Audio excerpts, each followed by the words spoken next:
নবী বলেন সেদিন একজন নেককার ব্যক্তিকে আল্লাহ দাঁড় করাবেন, জীবনভর শুধু নেক আমল। হঠাৎ করে যখন তার কিছু হালকা পাতলা গুনাহ আমল নামায় ওজন দিবে, দেখবে নেকের পাল্লা ভারীতে একটা নেকের মাত্র অভাব আছে। একটা নেক হইলেই সে জান্নাতে চলে যাবে। আল্লাহর বান্দাকে আল্লাহ বলবেন, দেখো তো তোমার আত্মীয় স্বজন আছে, একটা নেক নিয়ে আসো, যাও দেখো এই হাসরের মাঠে একটা নেক কে তোমাকে দেয়। আল্লাহর বান্দা তখন দৌড়াবে হাসরের ময়দানে। আরে ঘামের সাগরে কেউ হাবুডুবু খাবে, কেউ কান্না করে করে রক্ত বের হবে, এতটা কঠিন হালাত। নেক একটা নেকের টান মাত্র ছেলের কাছে যাবে, দিবে না, পরিচয় দিবে না। হঠাৎ কইরা একজন আল্লাহর বান্দা বলবে, এই দাঁড়াও, তুমি দৌড়াও কেন? কয় ভাই তুমি কি বুঝবা? কয় হ বলো। কয় আমার একটা নেকের টান আছে, যদি একটা নেক পেয়ে যায় আমি জান্নাতে যাব। এইবার ওই লোকটা কয়, আমার জীবনের সব গুনাহ আর গুনাহ, একটা নেক আছে, এইটা তুমি নিয়ে যাও। কারণ আমার একটা নেক দিয়ে তো জান্নাতেও আমি যাইতে পারবো না, আমার গুনাহ অনেক বেশি। অতএব আমি নেকটা রাইখা লাভ কি, তোমারে দিয়ে দেই, তুমি জান্নাতে যাও। যখন ওই বান্দা এক নেক দিবে, আল্লাহর বান্দা একটা দৌড় মারবে আদালতে গিয়া বলবেন, হে আল্লাহ, একটা নেক আমার অভাব পূরণ হয়ে গেছে। আল্লাহ বলবে, এই নেকটা তোমার এই মুহূর্তে কঠিন সময়, মা সন্তানের পরিচয় দেয় না, ভাই ভাইয়ের পরিচয় দেয় না, এই মুহূর্তে তোমাকে একটা নেক দিয়ে কে সহযোগিতা করলো? বলে একটা আল্লাহর বান্দা। আল্লাহ বলবে, ফেরেশতা ওরে নিয়ে আসো। সামনে আনার পরে আল্লাহ বলবে, তুই যেই বান্দারে নেক দিলি কারণ কি? বান্দা চোখের পানি ছেড়ে বলবেন, হে মালিক, আমার সব গুনাহ ছাড়া কোনো নেক আমার নাই, একটা নেক মাত্র আমার আছে। আমি এই নেক দিয়ে দেখলাম আমি জান্নাতে যাইতে পারবো না, কিন্তু আবার এই নেক যদি তারে দেই, আমার ভাই সে জান্নাতে চলে যাবে, আমি তো জাহান্নামেই যাব। আমার তো নেক নাই, শুধু গুনাহ আর গুনাহ, নামাজ না পড়ার গুনাহ, বেপরদায় চলার গুনাহ, জবানের গুনাহ, চোখের গুনাহ, হাতের গুনাহ। তবে আমার এই একটা নেক দিয়ে কোনো কাজ হবে না। আমি একটা নেক তারে দিয়া জান্নাতে আমি দিতে চাই। আমার ভাই কেন কষ্ট করবে, জান্নাতে যা। আমার আল্লাহ বলবে, বান্দা এই কঠিন সময় এতটা মোহাব্বতের নজরে যদি বান্দা তুমি ওই বান্দারে সহযোগিতা করছো, আমি মাওলার নাম তো রহমান আর রহিম, আমি মাওলা কেন তোমাকে সহযোগিতা করব না? তুমি যেহেতু একটা নেক দিয়া ওরে জান্নাতি বানাইছো, আমি আল্লাহ দয়া দিয়া তোমাকেও জান্নাতি বানায় দিলাম। ফেরেশতারা একেও জান্নাতে নিয়ে যাও। ও আল্লাহর বান্দারা, জীবনে তো দাড়ি কম কাটো নাই, নামাজ কম ছাড়ো নাই, বেপরদায় কম চলো নাই। আমি একটু আগেই বলছি রে যুবক, আমি তোমাকে এতক্ষণ যে বয়ান শুনাইলাম, একবারও কিন্তু বলি নাই আমার মতো টুপি লাগাও, আমি একবারও বলি নাই আমি কওমি মাদ্রাসার সন্তান, তোমরাও কওমিতে যাও, স্কুল বন্ধ করে দাও, বলি নাই। আমি তাবলিগের লাইনের সন্তান, একবারও বলি নাই তাবলিগে যাও। আমি পীরের মুরিদ, একবারও বলি নাই পীরের কাছে যাও, না হয় জাহান্নামে যাইবা, একবারও বলি নাই। বরং আমি তোমাদের বলিয়া যাইতেছি, এখন শুনো। ও যুবক বাবা, তুমি স্কুলে পড়ো আলহামদুলিল্লাহ, চাকরি করো, কলেজে পড়ো, ভার্সিটিতে পড়ো, ব্যবসা করো, কোনো বাধা নাই, ডাক্তার হও, ইঞ্জিনিয়ার হও, প্রফেসর হও, তুমি যাই হও না কেন, তুমি একজন ডাক্তার হও, ব্যবসায়ী হও, চাকরিজীবী হও, তবে আমার ছোট একটা দাবি, জীবনে কোনোদিন বেয়াদব হইও না। বলবা হাফিজ ভাই বেয়াদব হব না, তার ব্যাখ্যাটা কি? 3 জায়গায় বেয়াদবি করবা না তো মরার আগে বিছানায় পড়ে যাইবা, জীবন ধ্বংস হয়ে যাবে। এক, মা বাবার সাথে বেয়াদবি করবা না। মা বাবারে যদি কষ্ট দাও, বরদোয়া যদি লেগে যায়, মরার আগে পঙ্গু হয়ে যাবা। শিক্ষকের সাথে বেয়াদবি করবা না। শিক্ষক যদি কষ্ট পায়, বরদোয়া লেগে যায়, তোমার লেখাপড়ার জীবন হারিয়ে ফেলবা। 3, উলামায়ে কেরামের সাথে বেয়াদবি করবা না। উলামায়ে কেরামের কষ্ট দিলে যদি বরদোয়া লেগে যায়, তোমার চরিত্র আর জীবনে ভালো হবে না। অনুরোধ, তুমি ডাক্তার হও, বেয়াদব হইও না। মা বাবার দোয়া নিয়া, শিক্ষকের দোয়া নিয়া, উলামায়ে কেরামের পরামর্শ নিয়া ডাক্তার হলে তোমার জীবন সফল, ইঞ্জিনিয়ার হও জীবন সফল, প্রফেসর হও জীবন সফল, ব্যবসায়ী চাকরিজীবী হও জীবন সফল। এবার তাকায়া দেখো, তোমার মতো কত যুবক স্কুলে পড়ে, কলেজে পড়ে, সত্য কথা বলো, 5 বেলার নামাজি নাই। তোমার কপাল এত খারাপ কেন? তুমি কেন পারো না রে বাবা? তোমার মতো যুবক র্যাব, আর্মি, পুলিশ, বিডিআরের চাকরি করে, তুমি কেন পারো না? নামাজও ছাড়ে না। তোমার মতো বান্দা জেনারেল লাইনে থাকিয়া তাকায় দেখো, কত ডাক্তার, প্রফেসর, ইঞ্জিনিয়ার নামাজি। বলো তুমি কেন পারবা না? তোমার বিবেকের উপরে বিচার চাই। বলো তোমার বিবেক দিয়া তুমি কেন পারবা না? রাস্তায় গাড়ি চালায় কত যুবক জেনারেল লাইনে, নামাজ ছাড়ে না।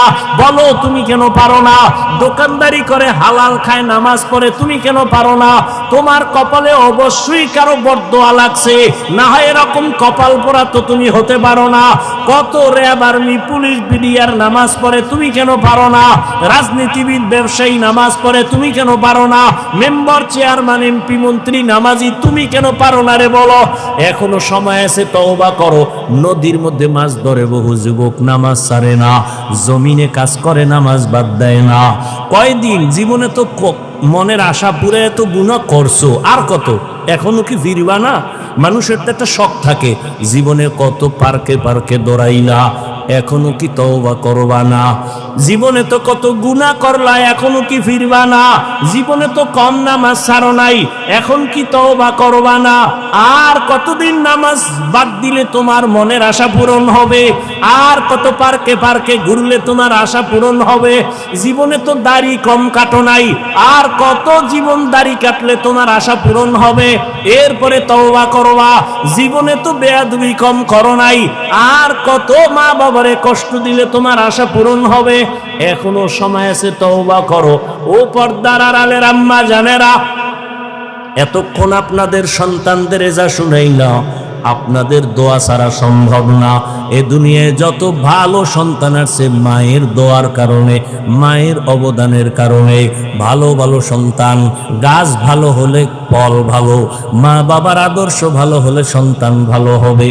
ও পর্দার আড়ালের মা, ও বোনেরা, আপনাদের মতো কত মা এখনো আছে বেপর্দায় চলে না, স্বামীর মাল খেয়ানত করে না, নামাজ ছাড়ে না, মোবাইলে সময় নষ্ট করে না।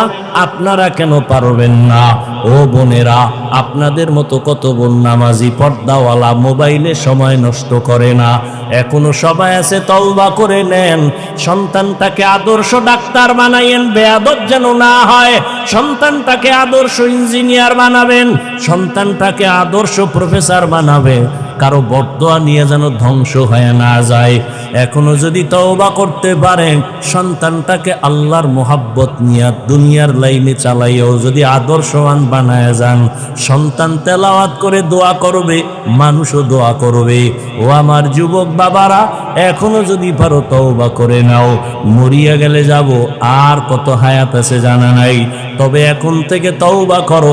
মনে মনে আমার আল্লাহকে বলো, হে আল্লাহ, জীবনে তো কম নামাজ ছাড়ি নাই, কম গুনাহ করি নাই, আজকে থেকে তওবা, আর নামাজ ছাড়বো না, বেপরদায় চলবো না, মা বাবারে কষ্ট দিব না, নবীজির তরিকা মেনে ওলামায়ে কেরামের পরামর্শ নিয়ে চলবো। রহমতের নবীর এক নজর দেখছে, সাথে সাথে কালেমা। যেই নবীর চেহারা দিয়ে নজর দিলে 1 সপ্তাহের ক্ষুধা থাকে না। কেমন মায়ার নবী আমার! যেই রহমতের নবীর চেহারা মুবারকের দিকে মুহাব্বতে ঈমানের নজর দিবে, তো জান্নাত ওয়াজিব হয়ে যাবে। সেই নবীরে একদিনে 2 দিন না, একবার দুবার না, 13 বছর দেখলো, বয়ান শুনলো, কালেমা পড়লো না।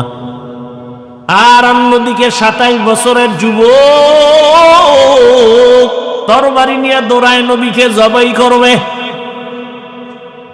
কয় বছরের যুবক? 27 বছরের যুবক তরবারি নিয়ে যায় নবীরে জবাই করবে।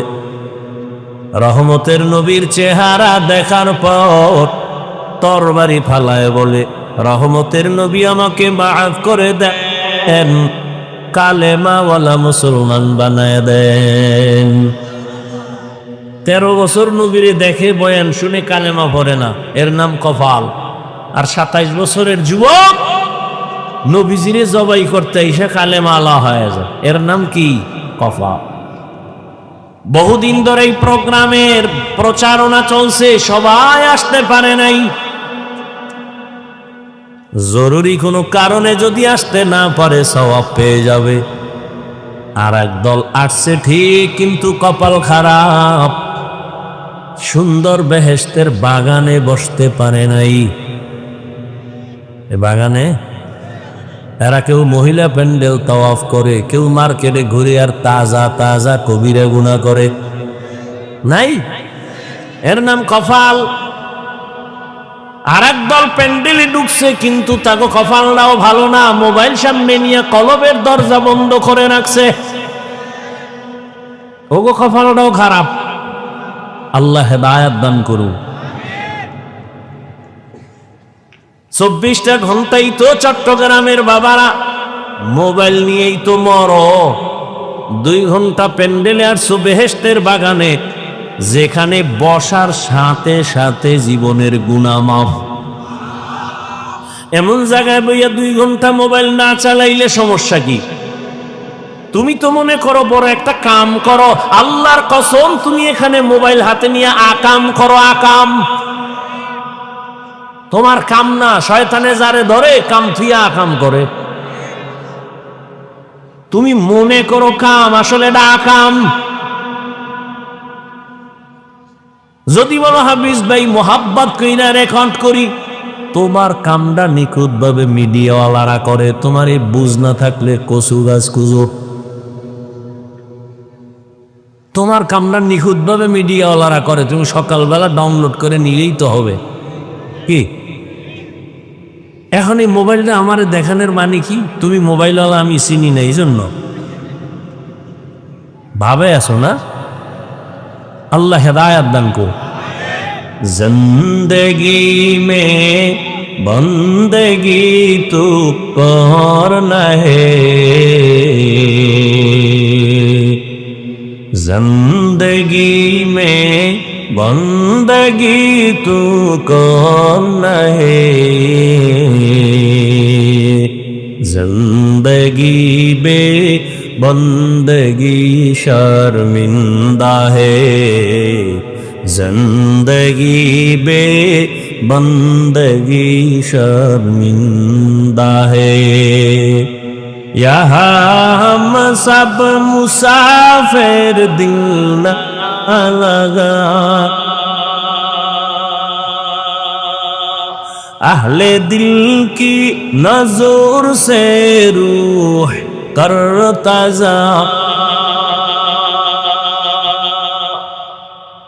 यहाँ हम सब मुसाफिर, दिल न लगा अहले दिल की नजर से रूह करता जा, शाह दौलत सब फकीर गर नेक ने है, शाह दौलत सब फकीर गर नेक ने है, जिंदगी में बंदगी तू करना है,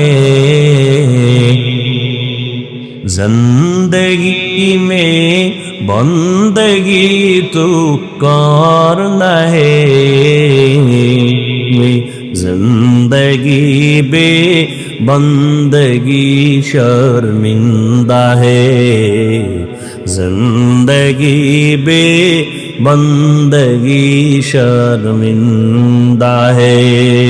जिंदगी में बंदगी कुन बंदगी बंदगी बे जिंदगी शर्मिंदगी।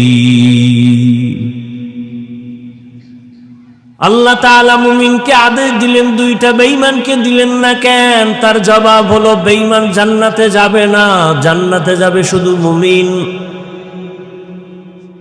কোন বেঈমানের জন্য জান্নাত নাই। ওরে মুমিনেরাও যে জান্নাতে যাবে তাও বড় কঠিন। ৭৩ দলের ভেতরে ৭২ দল জাহান্নামে যাবে, এক দল মুমিন মাত্র জান্নাতে যাবে। ওই মুমিনের পরিচয় কি? যারা নবীও মানে, সাহাবায়ে কেরামদেরকেও মেনে চলবে। আর যারা বলে আমরা নবী মানি সাহাবা মানি না, এরা মুসলমান ঠিক, তবে ৭২ দল জাহান্নামীদের অন্তর্ভুক্ত। আল্লাহ বুঝার তৌফিক দান করেন। মুমিনদের আল্লাহ দুটো আদেশ দিলেন। প্রথম আদেশ হলো আল্লাহকে ভয় করো, তাকওয়া অর্জন করো। দ্বিতীয় আদেশ দিলেন জবান হেফাজত করো। এই দুইটা আদেশ যারা মানবা তাদের জন্য নগদ 2টা পুরস্কার। প্রথম পুরস্কার, তুমি জীবনে টুকটাক যত আমল করবা সব আমল আল্লাহ কবুল করে নিবেন। দ্বিতীয় পুরস্কার, তোমার জীবনের সব গুনাহ আল্লাহ মাফ করে দিবেন। মানবা কিভাবে? ডাক্তারের অনুমতি নিয়ে? কোন প্রফেসরের কথায়? কেমনে তুমি আল্লাহর আদেশ নিষেধ মেনে চলবা? আল্লাহ তা ইঙ্গিত করে আয়াতের শেষে বললেন, ওমাইয়ুতিল্লাহ ওয়া রাসূলাহু, আল্লাহ এবং রসুলের লাইন মতো তোমাকে মানতে হবে। আল্লাহ তাআলার অনুসরণ অনুকরণে, রসুলের অনুসরণ অনুকরণে মানতে হবে। মন গড়া চললে হবে না। তাহলে আল্লাহকে মানো, রসুলকে মানো। আল্লাহ তাআলার ইতাআতের মাধ্যমে, রসুলের ইতাআতের মাধ্যমে আল্লাহর তো দেখাই যায় না। কিছু ফলো করতে গেলে তো দেখতে হয়, না দেখলে তো হয় না। আল্লাহকে তো দেখাই যায় না, কিয়ামতের আগে দেখাই তো যাবে না দুনিয়ায়। তাহলে আল্লাহকে মানবো কেমনে? আল্লাহ বলে না, আমাকে মানতে যদি চাও আমার বন্ধু মুহাম্মদের অনুসরণ করো। আমার বন্ধু মুহাম্মদের অনুসরণ করো। তারে তো দেখা যায়, তারে দেখে দেখে আমল করো। এজন্যই তো রহমতের নবী বলেন, সল্লু কামা রাআইতুমুনি উসাল্লি, আমি যেমনে নামাজ আদায় করি এভাবে দেখে দেখে তোমরা নামাজ আদায় করো। আমি কেমনে পানি পান করি দেখে দেখে তুমিও ওভাবে পান করো। আমি কেমনে জুতো পরি দেখে দেখে ওভাবেই তুমি পরো। আমগো কপাল তো আরো খারাপ, আমরা আল্লাহরেও দেখি নাই, নবীরেও দেখি নাই, সাহাবাদেরও দেখি নাই, আইম্মায়ে কেরামেরও দেখি নাই। কিয়ামতের আগে আর দেখা হবে না। জীবনে আবু হানিফা আসবেন না, পাবো না। ইমাম বুখারী পাবো না, ইমাম মুসলিম পাবো না, ইমাম শাফিকে পাবো না। আমগো উপায় কি? আল্লাহ বলেন, আমার বন্ধু মুহাম্মদের মানলে আমাকেই মানা হয়ে যাবে।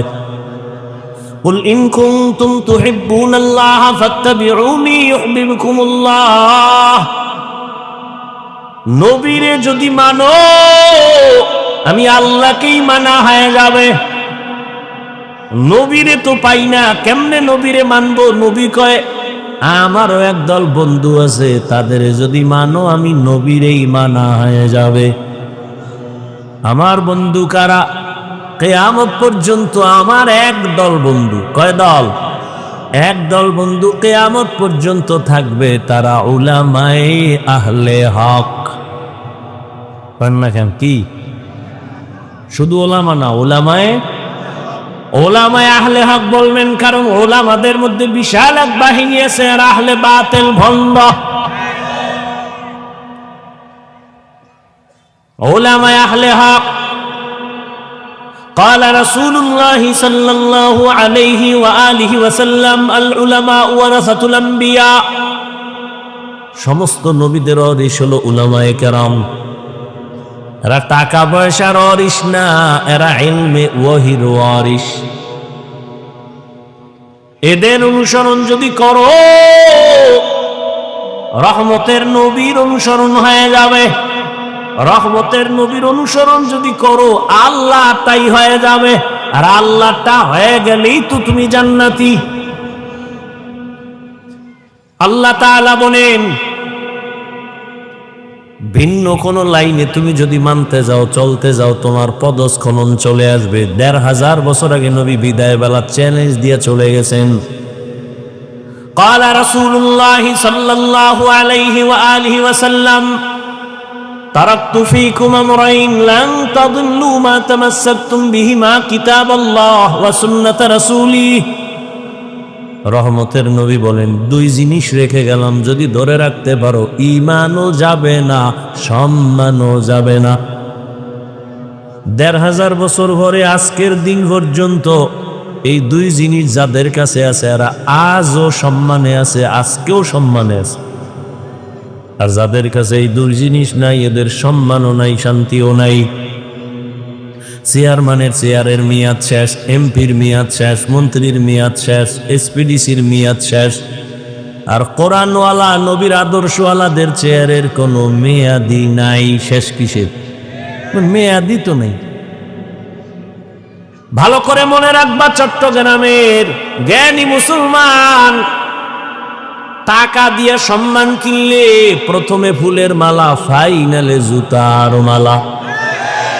আর আমার আল্লাহর দেওয়া সম্মান যদি নেও, দুনিয়ায়ও বাদশাহ, পরকালেও বাদশাহ। এ যারা দুনিয়া দুনিয়া দুনিয়া দুনিয়া দুনিয়া জিকির করে, নামাজের ভেতরেও দুনিয়া, বাইতুল্লাহর কিলাপ দইরাও দুনিয়া, হজ করতে যায় না, দুনিয়া কামাই করতে যায়। হ্যাঁ গিয়া ফেরাউনের বাথরুমের পাশে লাইক দেয়, দেখছো নি আমি বাইতুল্লাহ আইছি, এখন ফেরাউনের বাইরে আছি বাথরুমের লাইভে, তোমরা সবাই লাইনে থাকো, আমি বাথরুমের ভিতরে গিয়াও লাইভ দেবো, রেডি থাও। এত বড় বেহায়া বেলাজা মানুষ বাইতুল্লাহ যে কান্দে, আর এই সোরা লাইভ দিয়া হে মাস্তানি করতেছে।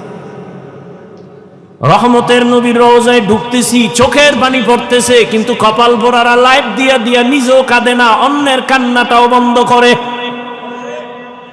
এই হলো আজি, টাকার গরমে রাজি। আল্লাহ হেদায়াত দান করে। নামাজে দাঁড়াইয়াও দুনিয়া। এই জন্য বাংলাদেশের মধ্যে একটা জেলার নাম আছে গোপালগঞ্জ। কথা হয় না? গোপালগঞ্জের মধ্যে একটা থানা আছে টুঙ্গিপাড়া। জানেননি? টুঙ্গিপাড়ায় রাজনীতির ফ্যাশনে অনেকে যায়, কিন্তু ওখানে একজন আল্লাহর প্রিয় গোলাম আছে, জগৎ বিখ্যাত আল্লাহর ওলি।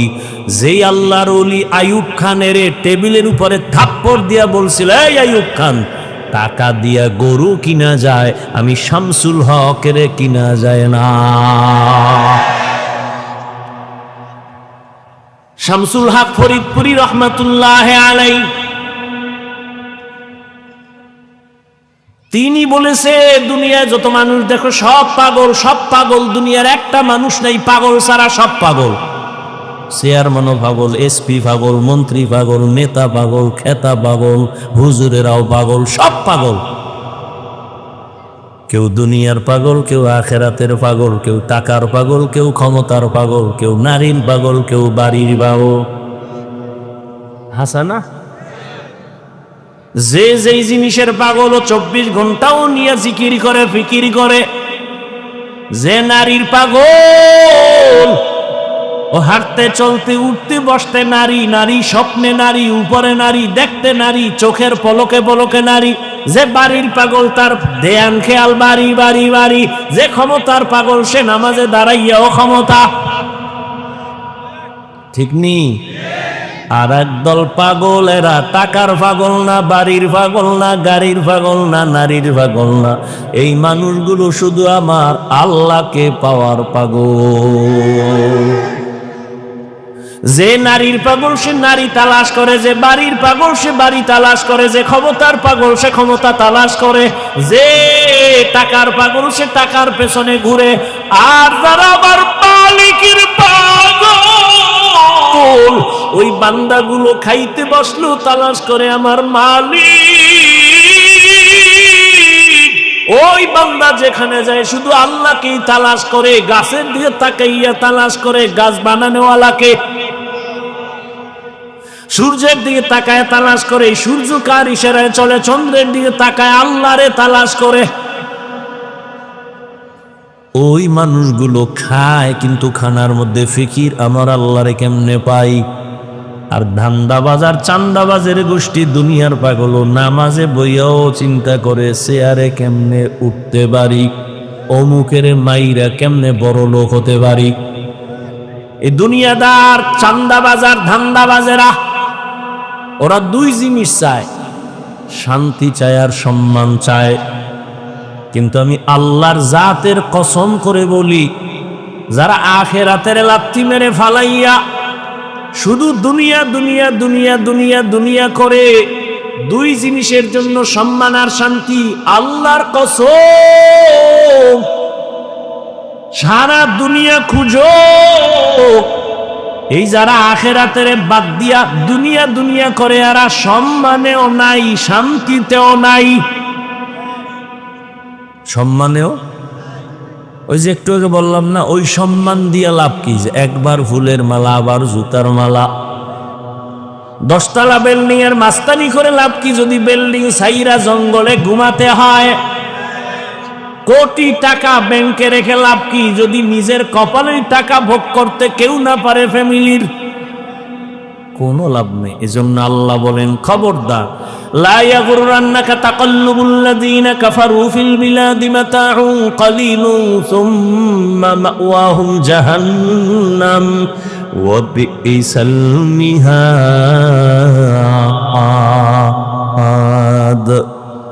বেঈমান নাফরমানের গুলশান বাড়ি দ্বারা দেখে পাগল হইস না, এডি স্বপ্নের মতো, বিউটি পার্লারের মতো। কির মতো? বিউটি পার্লারে সাইজা গুইজা একজনে সুন্দরী রূপসী ডানা কাটা ভরি, এক জাহেল দেখা কয় আমি মরলেও ওই ডানা কাটা ভরি নিব। বাসায় নিয়ে যখন কবুল টবুল করে নিয়া হঠাৎ করে যখন পানি লাগছে দেখে ভিতরে জাম কালা, মাথা গরম হয়ে গেছে। কি হবে? আর কিছুই তো করার নাই।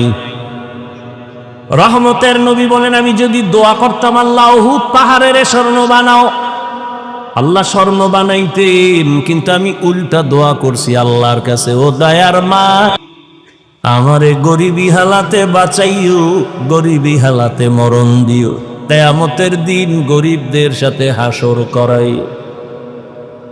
মায়ার নবী বলেন, এই গরিবেরা কষ্ট পাইস না, বড় লোকের বাড়ি গাড়ি দেখে আফসোস করিস না, ধৈর্য ধারণ কর। কিয়ামতের কঠিন দিন বড় লোকের 500 বছর আগে গরিব জান্নাতে যাবি। বড় লোকের 500 বছর আগে গরিবরা জান্নাতে যাবি। বড় লোকের বাড়ি গাড়ি দেখে কোনো লাভ নাই, ওটি কিচ্ছু না। মাথার গাম পায়ে ফেলায় বিশাল বাড়ি গাড়ি করলো, কিন্তু আপন ছেলে মেয়ে বউ পর্যন্ত চায়, বয়স বেড়ে গেছে মরে না কেন? সবাই মনে মনে চায় মরলে ভাগ বটোয়ারা করে আমরা আনন্দ করতে পারি। যদি মরিয়া যায় একদিনের জন্য কেউ লাশ আর ঘরে রাখবে না, আপনজন ছেলে মেয়েরা কইবে নামা, একটা রাখ না না না নামা, রাস্তার বাইরে ফালায় রাখ, দরজা লক কইরা দে, ওই লাশ ঘরে রাখা যাবে না। কার ঘামের বাড়ি এখন মাস্তানি কে করে? কোটি টাকার মালিকে দেখো অভাব হয় না দূর, গরিব ঘুমায় আরাম করে মনটা বাহাদুর। ফেরাউনের লাশটা দেখো মিশর জাদু ঘরে, খায় না মাটি পোকামাছি সবাই ঘৃণা করে। হৃদয় থাকিবে যার নম্রতা সদা, রহমত আসিবে সেথা প্রভুর আদা। বড় বড়াই থাকলে দিলে রহমত আসবে না, নিজেকে নিজে ছোট মনে করিও সদা। উঁচু জমিন থেকে পানি নিচু জমিনে যায়, তেমনি খোদার রহমত আসে নম্রতার হৃদয়। ভোগবিলাসের বাড়ি গাড়ি পরে রবে সব, ভোগবিলাসের বাড়ি গাড়ি পরে রবে সব। থাকতে সময় স্মরণ করো আল্লাহ আমার রব, থাকতে সময় স্মরণ করো আল্লাহ আমার রব। আমাদের রবকে ওই আল্লাহ আমার হায়াতের মালিক, রিজিকের মালিক, সম্মান দেওয়ার মালিক। ঘুমের থেকে আমাকে কেউ সজাগ করতে পারে না, কে করেন? আল্লাহ যদি সজাগ না করেন দুনিয়ার কারো ক্ষমতা নাই ঘুমের থেকে সজাগ করবে। ঘুমের মানুষ তো সবাই মরা, আর দোয়াও তো পড়ি মরার দোয়া, আল্লাহুম্মা বিসমিকা আমুতু, ও আল্লাহ তোমার নামে মরতেছি। হ্যাঁ, এমন মরা মরছে, চোর ডাকাত ঢুইকা সব খুইলা নিয়ে যায়, টের পায় না কি পরিমাণ মরা।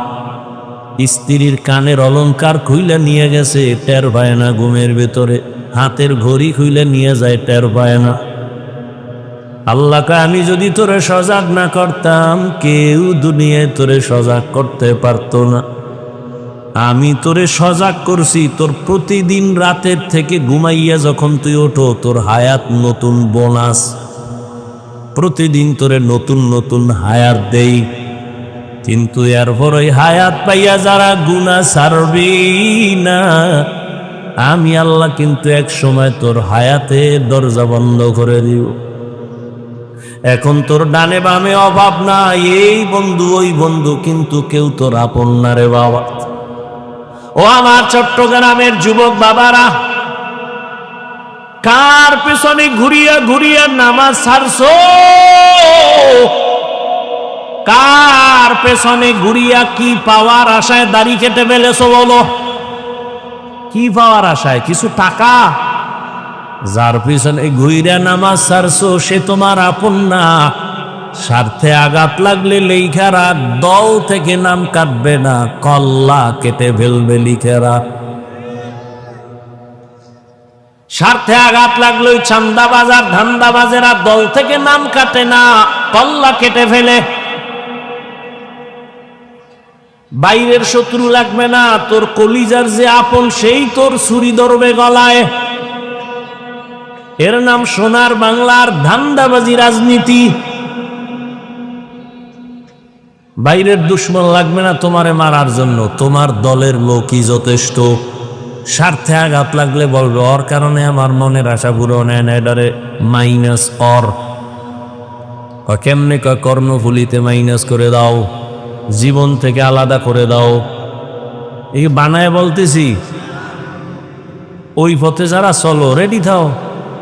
ঘর থেকে যখন নামবা মায়ের থেকে বিদায় নিয়ে নাইমো যে মা ধান্দাবাজের পিছনে যাইতেছি তো, কাফুল লয়ে রেডি, দোয়া ফিরো। কারণ সব চান্দাবাজ আর ধান্দাবাজ, একটার মধ্যে রহম নাই, মোহব্বত নাই। আমি সেদিন বলছি পশু পশুর এই পরিমাণ ক্ষতি করে না, মানুষ নিমক হারাম মানুষের যেই পরিমাণ ক্ষতি করে। পশু পশুর এই পরিমাণ ক্ষতি করে না, মানুষ হইয়া মানুষের যেই পরিমাণ ক্ষতি করে। আল্লাহ হেদায়াত দান করো।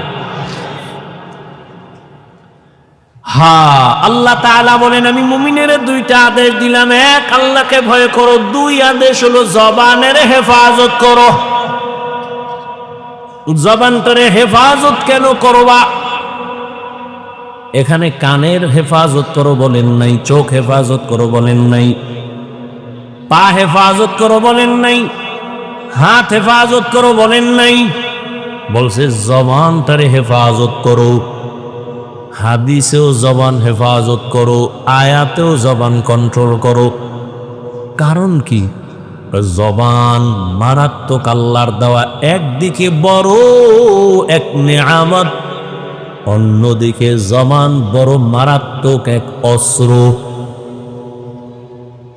জবান এমন একটা নেয়ামত, তাকাইয়া দেখেন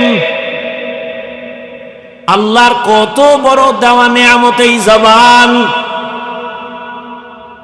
আমি মানুষ না পশু? আমার জবান আমার পরিচয় দেয় আমি মানুষ, আমার জবান পরিচয় দেয় আমি আলেম, আমার জবানের আওয়াজ পরিচয় দেয় আমি ভালো না খারাপ, ঠিক না?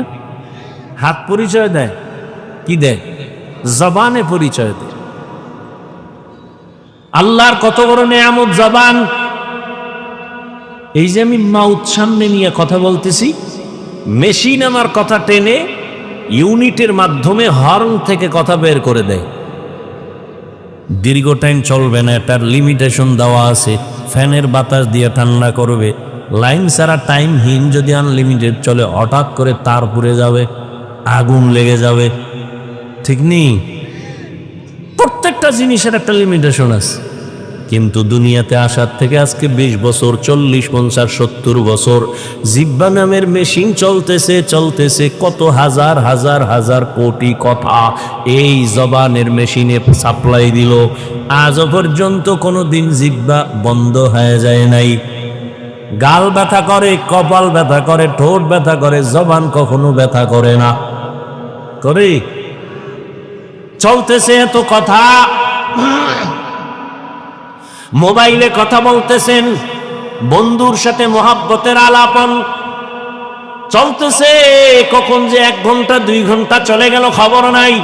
হঠাৎ করে লাইন কেটে গেল, মাথাটা গরম হয়ে গেল। এই মুহূর্তে লাইন কাটলো কেন? তাকায় দেখি মোবাইলে কি ব্যালেন্স নাই। দেখলাম চেক করে ব্যালেন্সও আছে। তাহলে কথা কেটে গেল কেন? নেটওয়ার্ক নাই। বলে না, নেটওয়ার্কও ফুল আছে। খুঁজে টুইজা বের করে দেখলাম মোবাইলের মধ্যে চার্জ নাই। কি নাই? চার্জ নাই। টাকা আছে, নেটওয়ার্ক আছে, চার্জ নাই। তাড়াতাড়ি দৌড় দাও, ফুল চার্জ দাও, তাড়াতাড়ি চার্জ দিয়ে দাও, চার্জ দিয়ে ফুল করো। যদি পারো তাড়াতাড়ি চার্জ দাও। বলে তাড়াতাড়ি আবার কেমনে দেয়? ফাস্ট চার্জার লাগাও, লাগাই এবার আনলিমিটেড কথা বলবা, তোমার কখনো কথা কাটবে না। বান্দা মোবাইলে কথা বলতে বলতে হঠাৎ করে বন্ধ হয় কেন? চার্জ নাই। জবানের আল্লাহর দেয়া নেয়ামত, এই জিহ্বা দিয়ে কত পরিমাণ কথা সাপ্লাই দিলাম। কয়বার চার্জ দিছেন? হ্যাঁ, জীবন ভর এই জবানের কথা সাপ্লাই হলো। 1 সেকেন্ডের জন্য চার্জ দিলাম না, বিল দিলাম না, ব্যালেন্স কখন গেল আছে না নাই খবর নাই। এই বড় নেয়ামত কে দিছেন? আল্লাহ বলেন এই নেয়ামতের শুকর আদায় কর। শুকর আদায় কেমনে? আলহামদুলিল্লাহ কয় না না না, যেই জিনিস যেই কাজের জন্য বানাইছি ওই কাজে ব্যবহার করবি তো এটাই হবে আসল শুকর। আল্লাহর বড় নেয়ামতে জিহ্বা। 1 প্লেট খানা নিছেন খাওয়ার জন্য, খানার ভেতরে আপনি হাত দিয়ে তদন্ত করেন, তরকারি নিলাম ভেজাল আসেনি? চোখ বলে ভেজাল নাই, হাতও বলে খানার প্লেটে ভেজাল নাই। এবার নিশ্চিত হয়ে 1 লোকমা মুখে দিছি, জিহ্বায় গিয়া আটকায় ফেলছে, ভিতরে নেওয়া যাবে না, লোকমার মধ্যে ভেজাল আছে। হাত কয় ভেজাল নাই, চোখ বলে ভেজাল নাই, জিহ্বায় কয় ভেজাল। কি ভেজাল? জিহ্বায় বাড়ি দিয়ে কয়েকটা চিকন চুল আছে, ফেলে দাও। আল্লাহর দেয়া বড় নেয়ামত। আল্লাহ কয় জবানটারে কন্ট্রোল কর। কেন কেন? বলে জবানটা যেমন বড় নেয়ামত তেমন মারাত্মক এক অস্ত্র। বলে কেমন অস্ত্র? বলে বেলেটের মতো ধার, ডানে কাটে, বামে কাটে, সামনে কাটে, পেছনে কাটে। জিহ্বা নামের অস্ত্রটা বেলেটের থেকে মারাত্মক, যেদিকে মারে কেটে যায়। কেমনে? কয় দেখো, জিহ্বা দ্বারা, এই একই জিহ্বা দ্বারা একটা অমুসলিম যখন বলে লা ইলাহা ইল্লাল্লাহ, এই জিব্বার একটা আওয়াজে সে এখন আর অমুসলিম নাই, সে এখন ধর্মীয় একজন ব্যক্তি, ইসলামের ছায়া আশ্রয় নিয়ে নিল, মুসলমান। ঠিক না? আবার এই একই জিব্বা বেলেটের মতো দাঁড়, একই অস্ত্র, ওরে হাত দিয়া মুসলমান বানায় নাই, কান বানায় না, চোখ বানায় না, জবান বানায় দিছে। আবার এই জবান দিয়েই বলে আমি আল্লাহ মানি, নবী মানি, কোরআন মানি, হাদিস মানি, তবে আল্লাহর আইনে রাজনীতি মানি না। সাথে সাথে বেঈমান হয়ে গেল। একই জিব্বায় তারে মুমিন বানাইছে, আবার এই জিব্বার কথায় সে এখন বেঈমান হয়ে গেল।